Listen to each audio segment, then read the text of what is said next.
वो अपनी संतानों को गुमराह होने से बचाती है, भूले भटके संसारी जीवों को सही रास्ता दिखाती है। सुहागपुर गांव का एक साहूकार था कीमतीलाल। अनाज और खेत गिरवी रखना, सूद पर उधार पैसा देना और गरीब अनपढ़ किसानों को लूट लेना, यही था उसका काम। इस तरह बेशुमार दौलत जमा कर ली थी उसने। एक दिन करोड़ों के मालिक कीमतीलाल की अंतरात्मा से एक आवाज उठी, सेठ कीमतीलाल, गरीबों के खून पसीने और आंसुओं में भीगी दौलत तो तुमने खूब कमा ली, लेकिन यह सब तो यहां के सुख के लिए किया। स्वर्ग में सुखी रहने के लिए क्या प्रबंध किया? कुछ भी तो नहीं। अरे इतना सब कुछ है तो पुण्य कमा, भगवान का विशाल मंदिर बनवा। कीमतीलाल ने आत्मा की आवाज सुनकर तुरंत ही एक अति भव्य मंदिर के निर्माण का संकल्प किया। दूसरे ही दिन उसने पैसे की बंद झोलियों के मुंह खोल दिए। मंदिर का निर्माण शुरू हुआ। हजारों मजदूर रात दिन जुट गए उस कार्य में। तभी एक दिन फटे हाल एक साधु वहां से निकला। साधु कीमतीलाल के पास आकर बोला, सेठ जी, सुना है और देख भी रहा हूं कि आप स्वर्ग में ठाट बाट से रहने का इंतजाम अभी से कर रहे हो। कीमतीलाल अभिमान से बोला, सही सुना है तुमने, मैं ये मंदिर इसीलिए बनवा रहा हूं। कहो क्या आज्ञा है?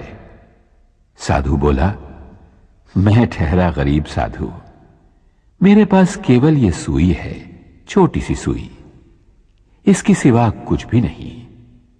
मेरे गुरु ने मुझसे कहा था, बेटा, हर इंसान को मरते वक्त अपना सर्वस्व यहीं छोड़ जाना पड़ता है, कुछ भी साथ नहीं ले जा पाता। लेकिन आज आपको देखा तो पता चला कि आप स्वर्ग में इसी ठाट बाट के साथ पहुंचोगे। अगर कष्ट ना हो तो एक छोटा सा काम करोगे? कीमतीलाल बोला, अरे बाबा जल्दी कहो, आपका काम हो जाएगा। साधु ने कहा, यह सुई भी अपने साथ लेते जाना, मैं जब स्वर्गवासी हो जाऊंगा तब वहां आकर तुमसे ले लूंगा। वहां के चमकीले कीमती वस्त्र फटेंगे तो यह सुई सीने के काम आएगी। साधु की इतनी सी बात सुनते ही कीमतीलाल की आंखें खुल गईं। वो उस महात्मा के चरणों में गिरकर बोला, महाराज, आप बिल्कुल सच कह रहे हैं। मरने के बाद जब अपना ये शरीर तक साथ नहीं आता तो भला और वस्तुएं क्या साथ आएंगी? मैंने बहुत सारे पाप किए हैं। उन पापों का प्रायश्चित मुझे स्वयं यही देवी मां की आराधना, भक्ति और सेवा से करना होगा, वरना मुझे नरक में भी जगह नहीं मिलेगी। साधु के रूप में माता वैष्णो देवी का वो सेवक कीमतीलाल को सही राह दिखाकर अपनी राह चलता बना। उसके होंठों पर मां की भक्ति का ही गीत था।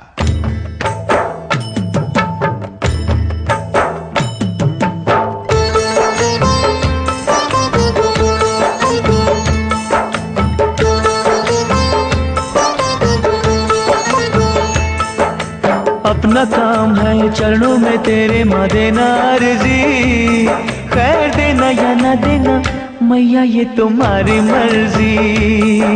अपना काम है चरणों में तेरी माँ देना अर्जी, खैर देना या ना देना मैया ये तुम्हारी मर्जी।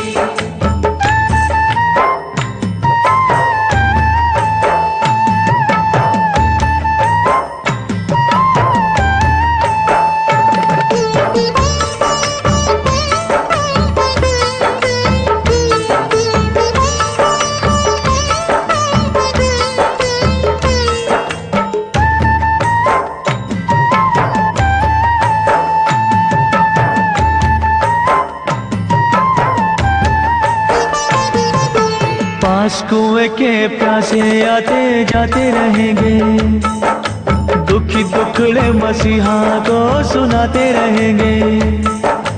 कोई तुझसे भवानी मां जायदाद मांगेगा,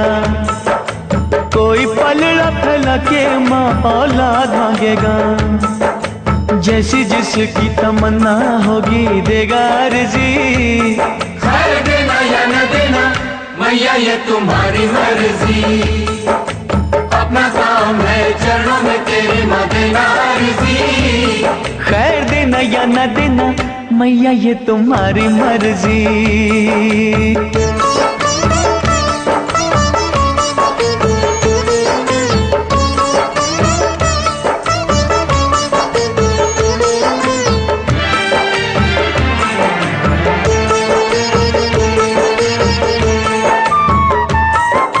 तेरे द्वार से कई ऊंची शान चाहेंगे, दान करने को महादानी दान चाहेंगे।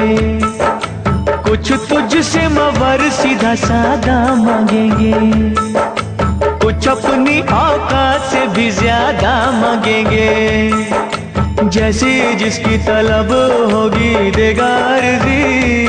खैर देना या न देना मैया ये तुम्हारी मर्जी, अपना काम है चरणों में तेरी माँ देना अर्जी। खैर देना या न देना मैया ये तुम्हारी मर्जी।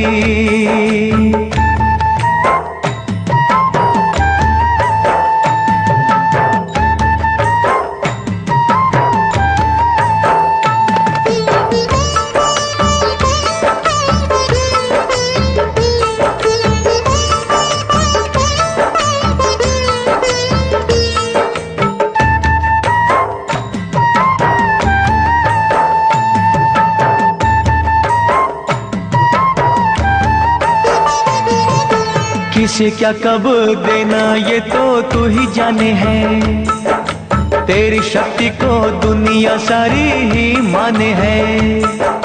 भक्ति भाव से जिसने तेरा नाम लिया है, तूने गिरते हुए को आकर थाम लिया है। समझ होगी जैसे भी जिसकी देगा अर्जी। खैर देना या न देना मैया ये तुम्हारी मर्जी, अपना काम है चरणों में तेरी माँ देना अर्जी। खैर देना या न देना मैया ये तुम्हारी मर्जी। खैर देना या न देना मैया ये तुम्हारी मर्जी। खैर देना या न देना मैया ये तुम्हारी मर्जी। मैया पहाड़ा वाली की लीला ही